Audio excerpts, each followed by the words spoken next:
सहनाववतु सहनौ भुनक्तु सह वीर्यं करवावहै तेजस्विनावधीतमस्तु मा विद्विषावहै। ॐ शान्तिः शान्तिः शांति। सत्यार्थ प्रकाश की कक्षा में आप सभी का हार्दिक स्वागत है, अभिनंदन है। सत्यार्थ प्रकाश के अंतर्गत नवम समोल्लास के ऊपर विचार कर रहे हैं। नवम समोल्लास जिसका विषय है विद्या, अविद्या, बंध, मोक्ष। इन विषयों को लेकर के यहाँ चर्चा कर रहे हैं। अपवर्ग के विषय में विचार किया गया कि अपवर्ग का क्या स्वरूप है और अपवर्ग मिलता कैसे है। उसके लिए न्याय दर्शन के दो सूत्रों के ऊपर विचार किया गया और जो मुक्ति का जो कालखंड है वो कितने समय का होता है उसके लिए मुंडक उपनिषद का भी यहाँ पर प्रमाण दिया गया है। सबसे पहले कहा कि वास्तव में हम मोक्ष किसको कहेंगे, है ना। मोक्ष का स्वरूप क्या होता है, तो उसके लिए न्याय दर्शन का सूत्र दिया, तद अत्यंत विमोक्षो अपवर्गः। जिस अवस्था में संसार के सभी दुखों से छूट जाना होता है, सभी दुखों से किसी भी 1% भी दुख न हो, संसार के हर प्रकार के यानी सभी प्रकार के दुखों से छूट जाना, वो क्या है, अपवर्ग है। और उसके लिए एक क्रम है कि कैसे दुख हटेगा। तो सबसे पहले क्या हटेगा, तो वो बताया यहाँ पर क्रम कि दुख जन्म प्रवृत्ति दोष मिथ्या जाना नाम उत्तर उत्तर अपाये तदनंतर अपायाद अपवर्ग। इस न्याय दर्शन के सूत्र में दुख का जो नाश होता है वो सबसे पहला क्रम होता है मिथ्या ज्ञान, है ना। इस पर हम विचार कर चुके हैं, एक बार हम फिर से आपकी आवृत्ति करवा देते हैं। मिथ्या ज्ञान का मतलब होता है अनेक विषयों में हमारा जो ज्ञान होता है ना वो कहीं ना कहीं गलत होता है। जैसे कि मैंने आपको बताया था कि शरीर को लेकर के, आत्मा को लेकर के, परमात्मा को लेकर के हमारा जो ज्ञान होता है वो प्रायः मिथ्या होता है। ठीक है, या तो हम बिल्कुल नहीं जानते हैं और नहीं तो जानते हैं तो गलत जानते हैं। तो इन्हीं तीनों विषयों में जो हमारा मिथ्या ज्ञान है, जो हमारी अज्ञानता है, उसको ही हटाना है। संसार में जानने के लिए बहुत कुछ है, बात को ध्यान सुनिएगा। संसार में जानने के लिए बहुत कुछ है, लेकिन ऋषियों ने, अथवा ये कहें कि हम परमात्मा ने वेदों में मोक्ष प्राप्त करने के लिए सबको जानना अनिवार्य नहीं है। वेद हमें क्या कहता है, क्या सिखाना चाहता है कि आपको ईश्वर को प्राप्त करना है, मोक्ष को प्राप्त करना है, तो संसार में जितने सारे पदार्थ हैं सबको जानने की आवश्यकता नहीं है। बस मोटे मोटे चीजों को आपको जानना है। एक तो प्रकृति का जो मूल स्वरूप है उसको समझ लेना है, संसार के स्वरूप को समझ लेना है। आत्मा क्या है, जैसे कि हम सब आत्मा है, अपने बारे में यथार्थ ज्ञान प्राप्त कर लेना है। और परमात्मा के विषय में ठीक ठीक हमें ज्ञान प्राप्त करना है वेदों के अनुसार। ठीक है, वेद के विरुद्ध नहीं, जैसा वेदों में ईश्वर का स्वरूप बतलाया गया है वैसा जानना। तो अगर आप इसके अनुसार अगर आप ज्ञान प्राप्त कर लेते हैं तो आपका जो मिथ्या ज्ञान है, आपकी जो अज्ञानता है, वो पूरी तरह से हट जाएगी और आप मोक्ष के अधिकारी बन जाएंगे। ठीक है, इसलिए कहा कि दुख जन्म प्रवृत्ति दोष मिथ्या ज्ञाना नाम उत्तर उत्तर अपाय। ठीक है, तदनंतर अपायाद अपवर्ग। सबसे पहले मिथ्या ज्ञान हटेगा, उसके बाद अविद्या, लोभ आदि दोष हटेंगे, विषय दुष्ट व्यसनों में प्रवृत्ति हट जाएगी आपकी, और जन्म रुकेगा, और जन्म रुकते ही आपका दुख खत्म। एक बात ध्यान रखिएगा, चाहे कितना ही अच्छा जन्म मिल जाए, चाहे कितना ही अच्छा शरीर मिल जाए, कितने अच्छे माता पिता मिल जाए, कितने अच्छे गुरु मिल जाएं, ठीक है, कभी भी संसार की जो अवस्था होती है ना, दुख से रहित नहीं होती है। जैसे ही आपको जन्म मिला, दुख शुरू। चाहे आप किसी भी योनि में आप जन्म लें, पशु हो, पक्षी हो, किसी भी योनि में हो, दुख तो होता ही है वहाँ। चाहे कितने ही गरीब घर में जाए, कितने ही अमीर घर में जाए, कितने ही साधन संपन्न हो जाए, दुख से पीछा नहीं छूटेगा, जन्म अगर हो गया तो। और ये सब आप जीवन में देखते हैं, ठीक है? तो ये चीज़ है, इसलिए कहा कि जन्म को ही रोक दो। और जन्म कैसे रुकेगा? जन्म रुकेगा शुद्ध ज्ञान, शुद्ध कर्म, शुद्ध उपासना से। और उसके बाद मिथ्या ज्ञान हटेगा, मिथ्या ज्ञान हटते ही जन्म रुक जाएगा। उसके बाद सीधा मोक्ष। मोक्ष का काल कितना होता है? ते ब्रह्म लोके ह परांत काले परामृतात् परिमुच्यन्ति सर्वे। तो वो चीज हमने इसमें पढ़ लिया था। परांत काल जो होता है उसकी गणना यहाँ पर स्वामी दयानंद जी ने लिखी है। 43,20,000 वर्षों की एक चतुर्युगी होती है, और 2000 चतुर्युगियों का एक अहोरात्र होता है, और ऐसे 30 अहोरात्रों का एक महीना होता है, ऐसे 12 महीनों का एक वर्ष, और ऐसे शत वर्षों का, शत मतलब 100, ऐसे शत वर्षों का परांत काल होता है। ठीक है? इसके विषय में मैंने आपको बताया था कि आप इसका विस्तार देखना चाहते हैं तो ऋग्वेद आदि भाष्य भूमिका स्वामी दयानंद जी ने जो पुस्तक लिखी है उसमें आपको मिल जाएगा। आगे चलते हैं, प्रश्न करते हैं।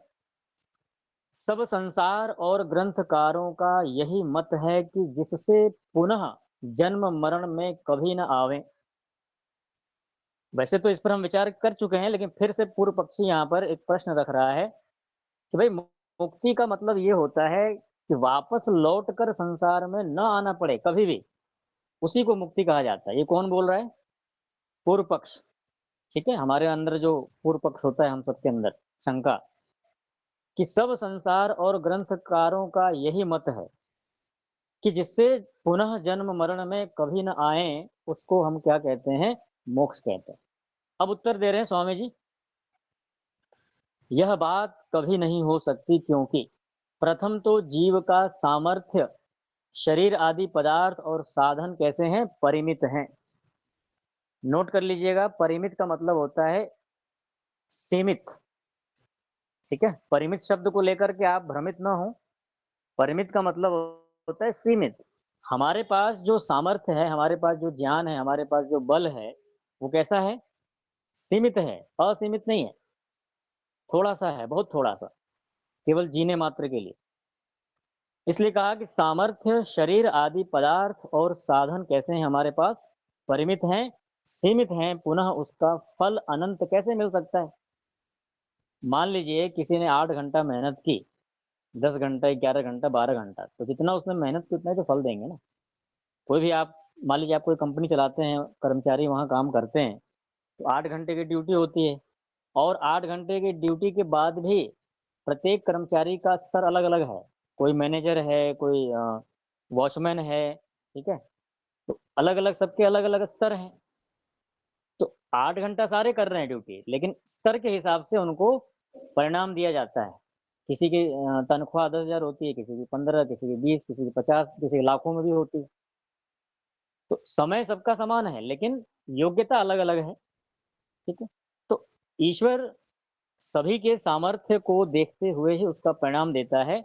तो हम संसार में रहते हुए जो कुछ भी कर्म करते हैं, जन्म जन्मांतरों तक जो कर्म करके हमने मोक्ष प्राप्त किया है, तो वो कर्म सीमित है। उसका फल असीमित कभी नहीं होगा, यानी कि कभी भी लौट कर वापस नहीं आएगा, ऐसा कभी नहीं होगा। तो अनंत आनंद को भोगने का असीम सामर्थ्य, कर्म और साधन जीव में नहीं है। मान लीजिए कि जो व्यक्ति ये मानता है कि आत्मा मोक्ष से लौट लौट कर कभी नहीं आता है, ठीक है? तो इसका मतलब क्या हुआ कि मोक्ष का जो फल मिलेगा वो असीम हो गया, उसकी कोई सीमा नहीं है, कभी उसका अंत नहीं होगा। ठीक है? तो ऐसे फल को प्राप्त करने के लिए कर्म भी तो असीमित करने पड़ेंगे। तो वो अपने छोटे से जीवन में असीमित कर्म कर ही नहीं सकता वो। इसलिए अनंत आनंद को भोगने का पहले तो उसके अंदर उतना सामर्थ्य ही नहीं है कि वो अनंत काल तक भोगता रहे, और साधन भी उसके पास उस तरह के नहीं है। इसलिए अनंत सुख नहीं भोग सकता मोक्ष में। जिनके साधन अनित्य हैं उनका फल नित्य कभी नहीं हो सकता। अब थोड़ा सा अगर आपके मन में संदेह हो तो उसका समाधान मैं दे रहा हूं कि आपने जो मोक्ष प्राप्त किया या आप भविष्य में कभी करेंगे, ठीक है, या हम सभी करने वाले हैं, करेंगे कभी न कभी करेंगे ही, और कोई उपाय नहीं है। तो उस मोक्ष को प्राप्त करने के लिए जिन साधनों से हम कर्म करेंगे वो साधन नित्य है या अनित्य है?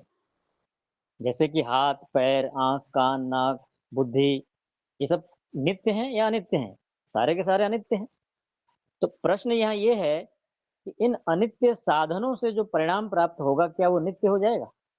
नित्य का मतलब हमेशा।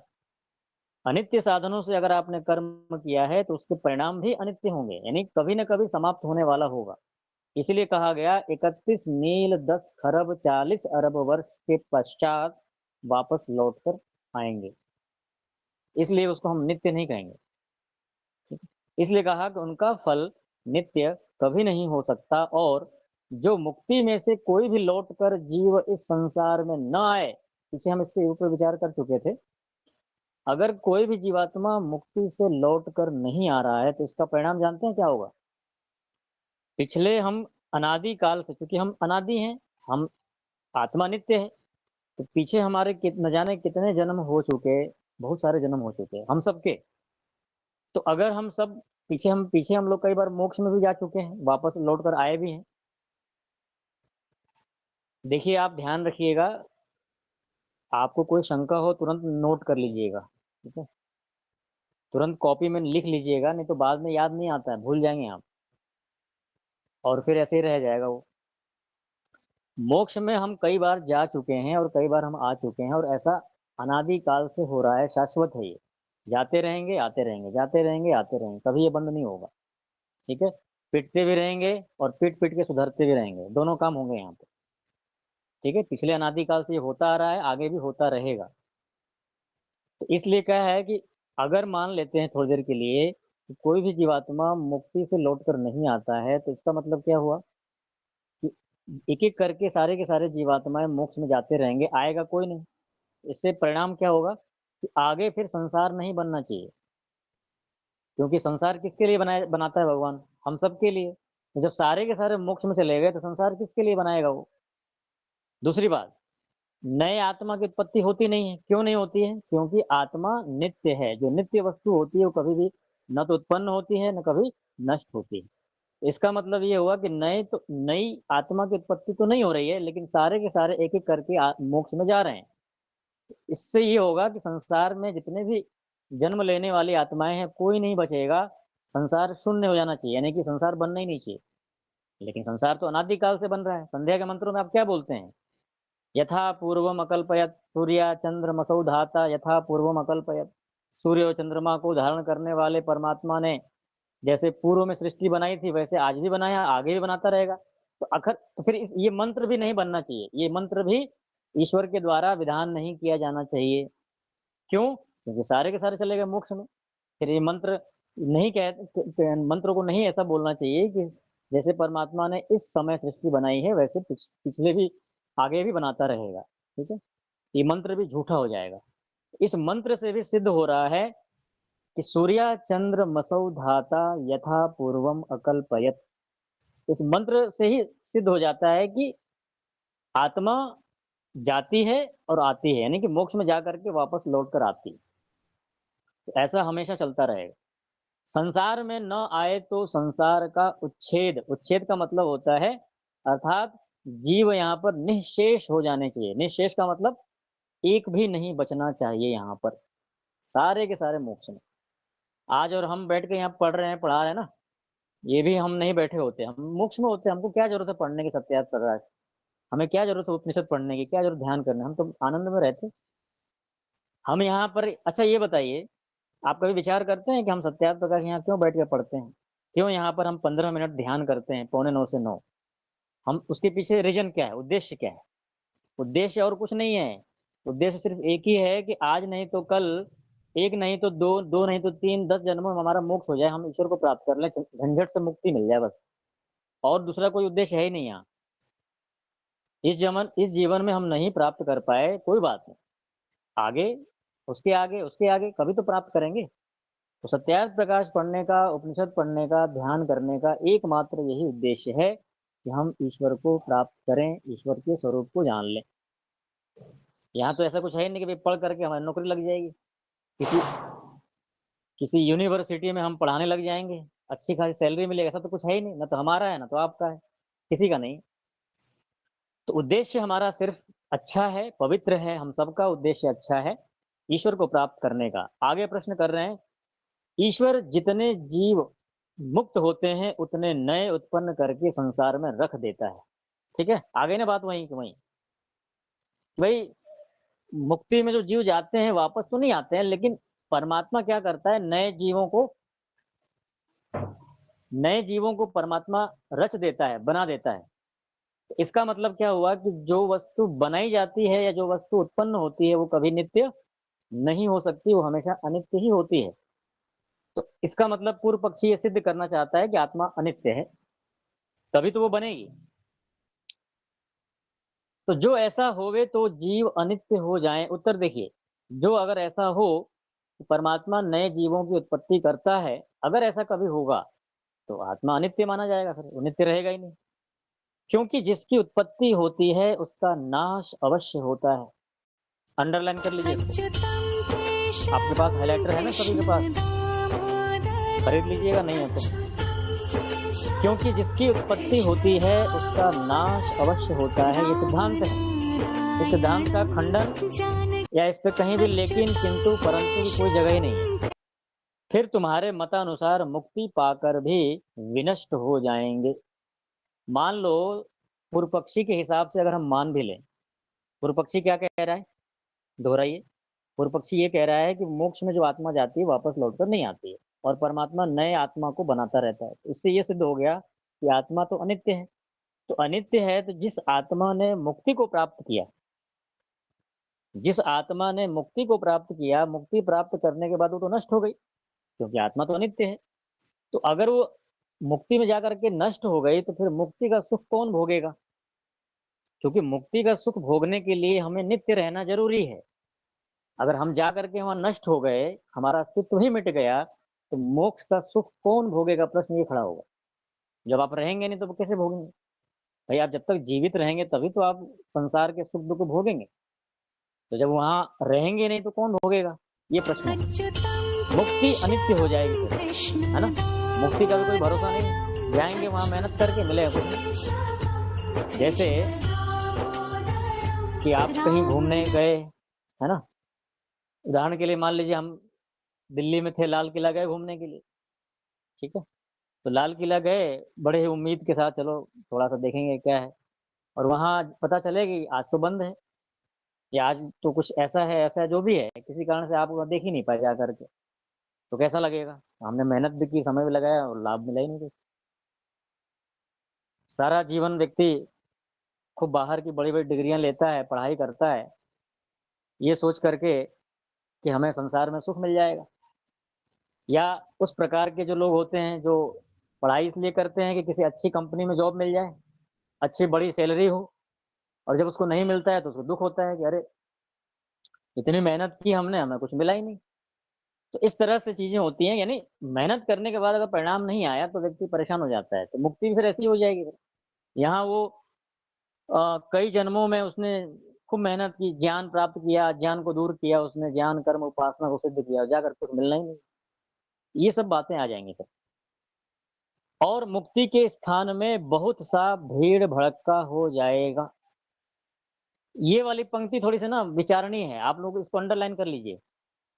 और मुक्ति के स्थान में बहुत सा भीड़ भड़का हो जाएगा, ये जो स्वामी जी के वाक्य है ना, देखिए मैं स्वामी जी को कुछ गलत नहीं कह रहा हूं, पर ये वाक्य विचारणीय है।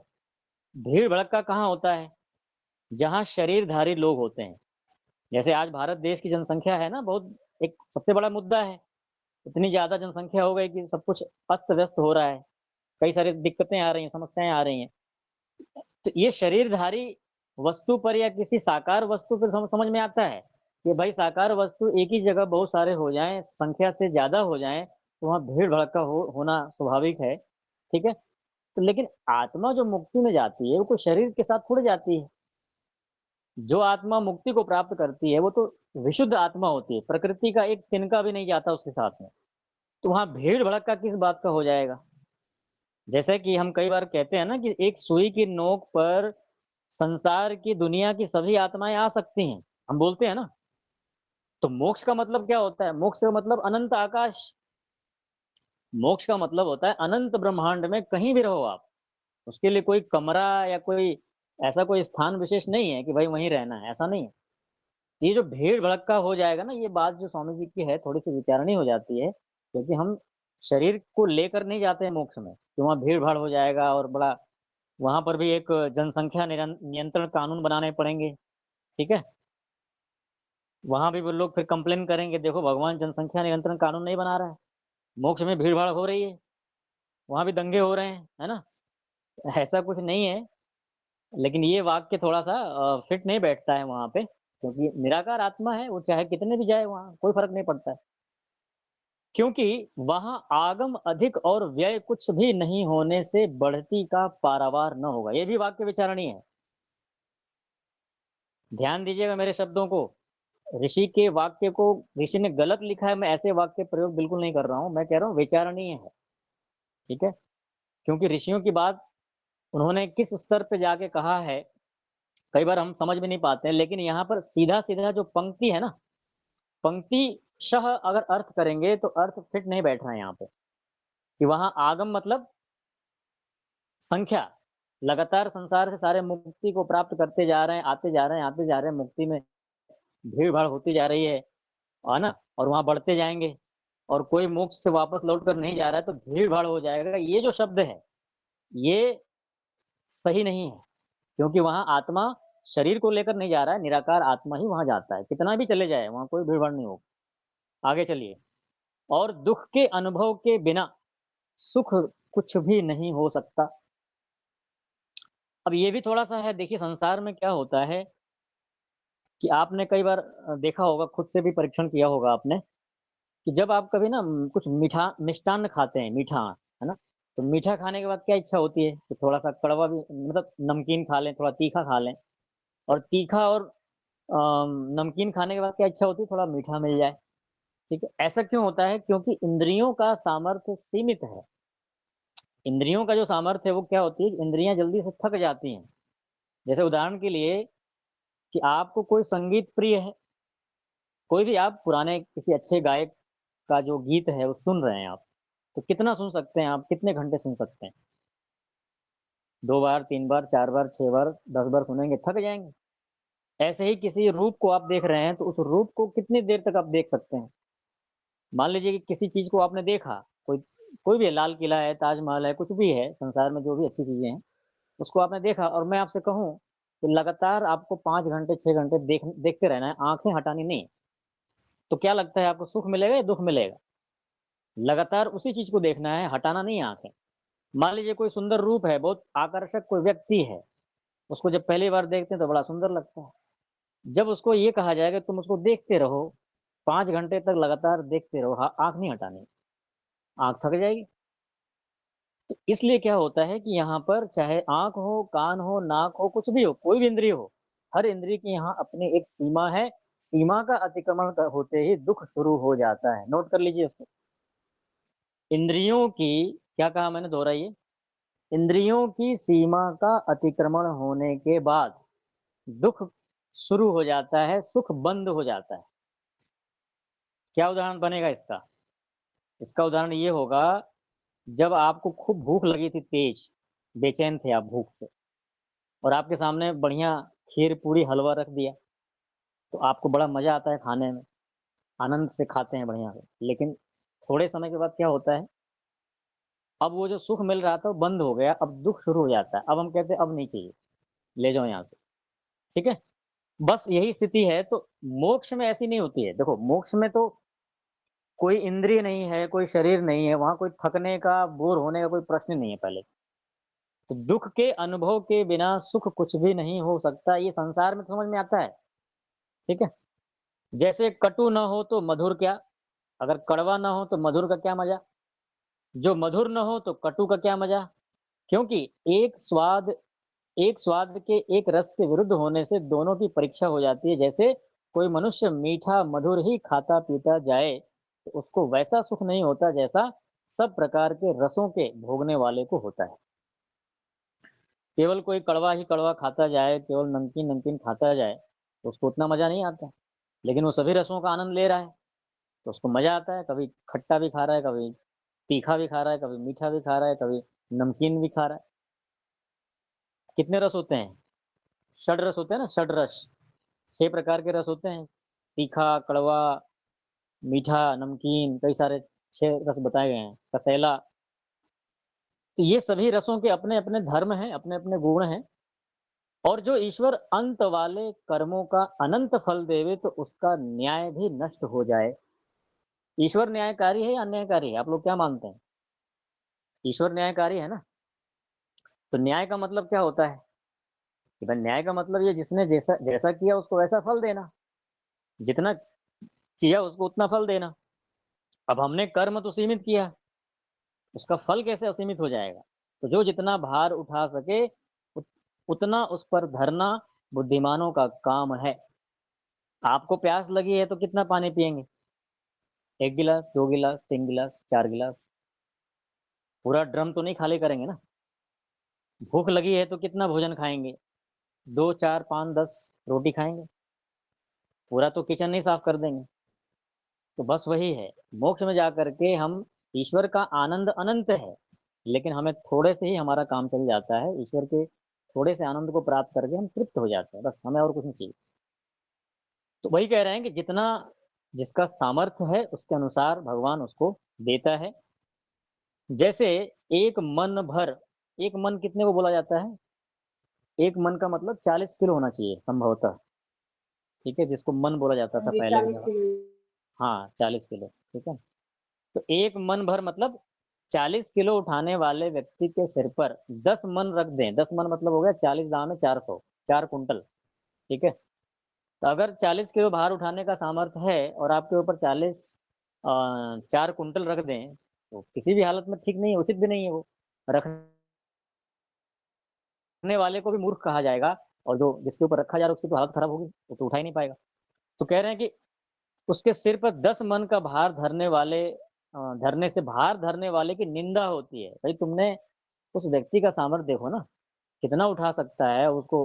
अब मान लीजिए कि किसी के 2 रोटी खाने का सामर्थ्य है, उसको आप 10 खिला दें जबरदस्ती, ये तो निंदा की बात होगी। वैसे अल्पज्य अल्प सामर्थ्य वाले जीव पर अनंत सुख का भार धरना ईश्वर के लिए ठीक नहीं है। तो अनंत सुख तो खैर हम प्राप्त नहीं कर सकते, पर मोक्ष में जो सुख मिलता है वो हमारे लिए पूरी तरह से तृप्तिकर होता है, यानी कि किसी प्रकार से कोई कमी नहीं होती वहां पर। ठीक है। तो यहाँ पे तो स्वामी जी की बात से ये लग रहा है कि मोक्ष में जाकर के जीवात्मा वापस आता है, अनंत काल तक वो ईश्वर के आनंद को नहीं भोगता है। ठीक है।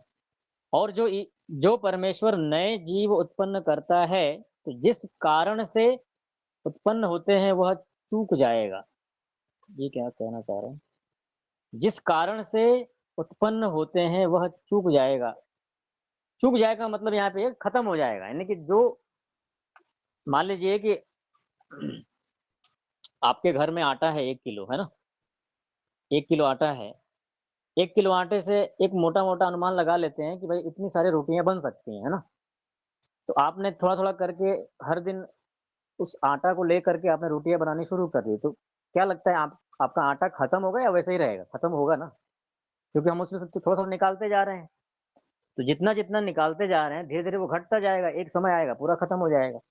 तो अगर किसी न किसी कारण से भगवान आत्मा को बना रहा है तो फिर कारण चूक जाएगा मतलब समाप्त हो जाना चाहिए। क्योंकि चाहे कितना ही बड़ा धनकोष हो, परंतु जिसमें व्यय, व्यय मतलब खर्च होना, व्यय है और आय नहीं है। आय का मतलब होता है वृद्धि। वृद्धि नहीं है तो उसका कभी न कभी दिवाला निकल जाता है। दिवाला का मतलब समझते हैं ना आप? एक कहावत है ना कि आमदनी अठन्नी, खर्चा रुपये। आय तो इनकम तो आपकी अठन्नी हो रही है 50 पैसे, लेकिन खर्च कितना हो रहा है आपका? 1 रुपया। तो आपको क्या लगता है दिवाला होगा कि नहीं? दिवाला का मतलब होगा कि आप घाटे में चले जाएंगे। इसलिए यही व्यवस्था ठीक है कि मुक्ति में जाना और फिर वहां से मुक्ति का फल भोग कर वापस आना अच्छा है। क्या थोड़े कारागार से जन्म कैद व काले पानी अथवा फांसी को कोई अच्छा मानता है? यानी छोटी मोटी सजा जो किसी को होती है तो वो तो व्यक्ति सहन कर लेगा, लेकिन बड़े बड़े जो होते हैं कारागार, यानी कि जन्म आजीवन कारावास, काला पानी की सजा, फांसी को कोई अच्छा नहीं मानता। जब वहां से आना ही न हो तो जन्म कारागार से इतना ही अंतर है कि वहां मजूरी नहीं करनी पड़ती और ब्रह्म में लय होना समुद्र में डूब मरना है। तो आप ये थोड़ा सा ये कारागार वाली दृष्टांत भी थोड़ा सा उसमें थोड़ा विचारना पड़ेगा कि देखिए कि जब वहां से आना ही ना हो तो कारागार मतलब मोक्ष तो कभी कारागार के समान तो नहीं हो सकता। ठीक है, कभी वो जेल की तरह नहीं हो सकता, कभी भी नहीं हो सकता वो। मोक्ष तो हमेशा ही आनंद से भरपूर, तृप्ति करने वाला, पूरी तरह से अच्छी तरह से, कभी भी वो कारागार के समान हो ही नहीं सकता। तो इस दृष्टांत को आप मोक्ष में मत घटाइएगा, ये जन्म कारागार वाला, ये केवल संसार के लिए है। कि मान लीजिए कि होता है ना कि कई व्यक्ति एक जगह रह करके बोर हो जाते हैं, एक जगह से कहीं दूसरी जगह जाना चाहते हैं, घूमना चाहते हैं। तो वो क्या होता है कि अगर उनको कह दिया जाए कि आपको यहीं 10 साल तक रहना है, यहाँ से हिलना ही नहीं है, तो आपको क्या लगता है उसका दुःख शुरू होगा या नहीं होगा? उसको लगेगा मैं कारागार में मुझे बंद कर दिया गया है। कारागार का मतलब होता है जहाँ पर हमारी स्वतंत्रता छीन ली जाए, उसको कहते हैं कारागार। क्या कहते हैं? जहाँ पर हमारी आज़ादी छीन ली जाए, आज़ादी को हमारे भंग कर दिया जाए, उसको कहते हैं कारागार। तो देखिए, भले ही आप अपनी स्वेच्छा से अपने घर के किसी कक्ष में अपनी स्वेच्छा से 10 घंटे भी आप लगातार बैठे रहें नॉन स्टॉप, तो आपको कोई समस्या नहीं होगी। लेकिन आप अपने घर के किसी कक्ष में बैठे हैं और कोई बाहर से ताला मार दे, तो आपको उस कक्ष में 1 घंटा भी बैठना कठिन हो जाएगा। वैसे आप बैठे रहें, 10 घंटे पे बैठे रहो, आप मोबाइल में लगे रहोगे, गेम खेलते रहो, वीडियो देखते रहो, गाने सुनते रहो, 10 घंटे निकाल दोगे आप। लेकिन अगर ये पता लग जाए कि किसी ने बाहर से ताला मार दिया है, तो 1 घंटा भी रहना कठिन हो जाएगा आपको, बेचैनी शुरू हो जाएगी। इसको कहते हैं कारागार। समझ में आ गया होगा आपको। तो ऐसी आचार्य जी, हुँ, इसमें दोनों सजाओं के बारे में बताया। जैसे थोड़ी सजा होगी ना तो व्यक्ति निकलता है, उसको ये रहता है कि मुझे इतने टाइम बाद जाना है। लेकिन हुँ, अगर जन्म कारागार दे दिया जाता है तो वो हुँ। 15-20 साल का रहेगा, तो व्यक्ति को आने की खुशी नहीं होती है, वह वहीं पे रहता है। दोनों में डिफरेंस बताएं। नहीं, इसमें देखिए मैं अभी क्या है कि मोक्ष का विषय चल रहा है ना, ये सब सारे के सारे लौकिक दृष्टांत हैं। यहाँ हमें लोक में जो काला पानी जो होता है उसको नहीं समझना है। मोक्ष की जो स्थिति बता रहे हैं ना, कि जैसे लोक में क्या होता है कि जब छोटी जो सज़ा होती है, थोड़े समय की, भई 1 दिन का जेल हो गया, 2 दिन का जेल हो गया, तो उसमें हमें ज़्यादा परेशानी नहीं होती ना। ठीक है, आराम से गए, वापस चले आए। हमको तो पता है कि हमने गलती की है। लेकिन अगर ये कह दिया जाए कि भाई आपको 5 साल तक रहना है, 10 साल तक रहना है, आपको जीवन भर रहना है, तो परेशानी होगी ना, कि भाई अब इतना सारा जीवन हमको वहीं रहना पड़ेगा, तो वो हमारे लिए बंधन हो गया ना। बंधन का मतलब आप समझ रही हैं, बंधन का मतलब मैंने क्या बताया? कि बंधन का मतलब ये होता है कि जहाँ हमें अपनी इच्छा के विरुद्ध रहना पड़ता है, उसको बंधन कहते हैं। और जहाँ अपनी जी इच्छा आचार्य जी, अभी सही हाँ, बताया आपने, सही। हाँ, जहाँ अपनी इच्छा के विरुद्ध रहना पड़ता है, उसको बंधन कहा जाता है। बस इतना समझिए। और ब्रह्म में लय होना समुद्र में डूब मरना है। ब्रह्म में कोई मानते हैं ना कि ब्रह्म में जीवात्मा जा करके लय हो जाते हैं कि उसका अस्तित्व समाप्त हो जाता है। ऐसा अगर मानेंगे तो बिल्कुल समाप्त हो गया, तो फिर क्या किस प्रकार का सुख भोगेगा वो? जब उसको नष्ट ही हो जाना है, इतना सारा प्रपंच क्यों किया उसने संसार में?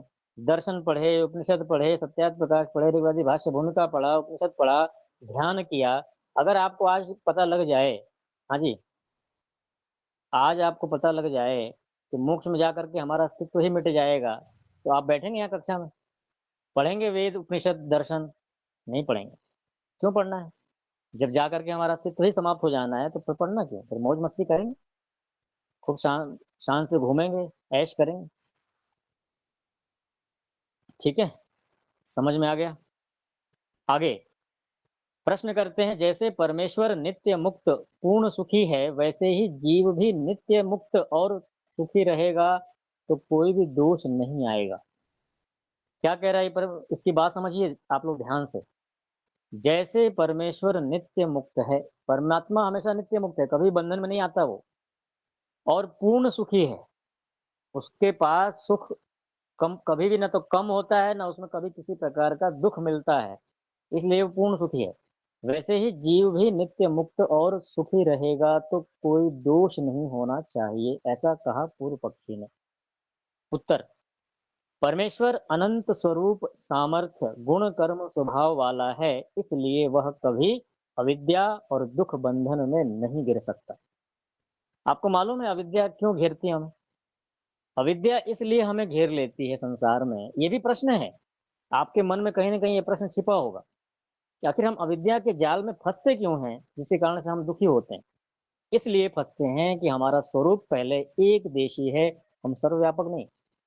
और हम कैसे हैं? अल्पज्य हैं, सर्वज्ञ नहीं। तो एक देशी और अल्पज्य होने के कारण हम बहुत कुछ नहीं जान पाते हैं। जैसे उदाहरण देता हूं आपको कि एक अंधा व्यक्ति रोड पे चल रहा है और एक दृष्टि वाला व्यक्ति चल रहा है, ठीक है। दोनों अकेले चल रहे हैं, कोई लाठी नहीं है, कुछ नहीं है। गिरने की संभावना किसकी अधिक है, अंधे व्यक्ति की या दृष्टि वाले व्यक्ति की? किसको खतरा ज्यादा है? ठीक है। एक अंधा व्यक्ति दिल्ली की किसी चलती दौड़ती हुई सड़क को या किसी मुंबई की सड़क को क्रॉस करना चाहता है अकेले, और एक दृष्टि वाला क्रॉस करना चाहता है, खतरा किसको ज्यादा होगा? जिसके पास आंख नहीं है, जो देख नहीं सकता, उसको खतरा ज्यादा होगा। लेकिन जो देख सकता है, ठीक है, तो वो थोड़ा आगे पीछे देखेगा ना कि भाई कहाँ से कौन सी गाड़ी आ रही है, थोड़ा देख के बच के चलेगा वो। बस वही चीज यहाँ पर है कि हमारा जो सामर्थ्य है इतना कम है कि संसार में आकर के हम सही गलत को परख नहीं पाते, इसलिए फंस जाते हैं अविद्या के जाल में। बहुत सारी चीजों को हम अधर्म को धर्म मान के करते रहते हैं, अविद्या को विद्या मान करके उसका व्यवहार करते रहते हैं। कोई संत आकर के, कोई महात्मा आकर समझा भी दे कि भाई तुम ये गलत कर रहे हो, ये तुम हिंसा कर रहे हो, तुम पाप कर रहे हो, अधर्म कर रहे हो, अरे ठीक है कुछ नहीं होता। होता है ना, टाल देते हैं कई बार, सब सही है कुछ नहीं होता, हम थोड़ा सा इसके बदले में ना थोड़ा पुण्य बढ़ा लेंगे। तो ऐसे कई बार एक्सक्यूज करके उस चीज को आगे मतलब उसको टालने का प्रयास किया जाता है। उसको ये नहीं कि नहीं हाँ ये गलत है, आज के बाद इसको बंद करेंगे, आज के बाद नहीं करेंगे, ऐसा कभी नहीं कहेगा व्यक्ति जो थोड़ा सा उस प्रकार का है। लेकिन कुछ सत्यवादी लोग भी हैं, किसी महात्मा ने, किसी गुरु ने, आचार्य ने कह दिया भाई ये चीज जो आप कर रहे हैं गलत है, तो उसको तुरंत समझ में आता है और कहता है कि नहीं आज के बाद बंद कर देता हूँ, आज के बाद नहीं करना है इसको। लेकिन जब तक नहीं समझ में आता है तो करता रहेगा करता रहेगा। तो इसलिए करता है व्यक्ति कि उसकी दृष्टि, उसकी बुद्धि एक सीमा है, सीमा से बाहर वो सोच नहीं पाता है, इसलिए गलत हमेशा गलत कार्य करता रहता है, इसीलिए वो फंस जाता है संसार में। लेकिन परमात्मा सर्वव्यापक होने के कारण, सर्वज्ञ होने के कारण कभी भी अज्ञान के घेरे में नहीं आता है, क्योंकि उसको पता है क्या सही है क्या गलत। एक उदाहरण देता हूं आपको समझाने के लिए कि एक अच्छी तरह से देश के संविधान को भली भांति जानने समझने वाला, देश के कानून को समझने वाला पढ़ा लिखा व्यक्ति जो है, उसके अंदर गलती करने की संभावना अधिक है, या जो बिल्कुल भी संविधान को नहीं जानता, कानून को नहीं जानता, मूर्ख है, पढ़ा लिखा नहीं है, उसके अंदर संभावना ज्यादा है। किसके अंदर संभावना ज्यादा होगी? कि जो देश के कानून को तोड़ेगा, संविधान के विपरीत आचरण करेगा। आप समझ गए होंगे कि जो पढ़ा लिखा नहीं है, संविधान को ठीक से नहीं जानता है, समझता नहीं है, वो उसकी गलती करने की संभावना ज्यादा है। उसी प्रकार से हम हैं, हमें धर्म अधर्म का अगर ठीक से पता नहीं है, न्याय अन्याय का पता नहीं है, सत्य असत्य का पता नहीं है, तो गलतियां होंगी या नहीं होंगी? बिल्कुल होगी। लेकिन जिसको पता है वो नहीं करेगा गलती, सावधान रहेगा। बस यही चीज आप ईश्वर पे घटाइए। ईश्वर सर्वज्ञ, सर्वंतर्यामी, सर्वव्यापक होने के कारण संसार का ऐसा कुछ भी नहीं है जो वो नहीं जानता है, हर चीज जानता है। आगे चलते हैं, वो कह रहा है वह कभी अविद्या और दुख के बंधन में नहीं गिर सकता, जीव मुक्त होकर भी शुद्ध स्वरूप अल्पज्य और परिमित गुण कर्म स्वभाव वाला ही रहता है। मुक्ति को प्राप्त करके, नोट कर लीजिए इसको, मुक्ति को प्राप्त करके आप ये ना समझ लीजिएगा कि हम परमात्मा के समान सर्वज्ञ हो जाएँगे, सर्वव्यापक हो जाएँगे, उसी के समान हम नित्य सुखों को भोगने वाला हो जाएँगे, ऐसा नहीं होगा। मुक्ति को प्राप्त करके, परमात्मा को प्राप्त करके आपका जो अपना निजी सामर्थ्य है, वो वैसा ही रहेगा, उसमें कोई परिवर्तन नहीं होगा। आप अल्पज्य थे, अल्पज्य हैं और अल्पज्य ही रहेंगे। आप एकदेशी थे, एकदेशी हैं और एकदेशी ही रहेंगे। हमेशा, कभी इसमें कोई परिवर्तन नहीं होगा। परमेश्वर के सदृश हम कभी नहीं हो सकते, ना तो कभी हुए थे, ना कभी होंगे। तो इस पे विचार करिएगा, इस पे जो भी आपके प्रश्न हो, उसका समाधान ले लीजिएगा, हम बता देंगे, ठीक है? तो इसको हम इतना ही रखते हैं, आगे हम ध्यान का अभ्यास करेंगे। दूसरी बात ये है, सूचना के रूप में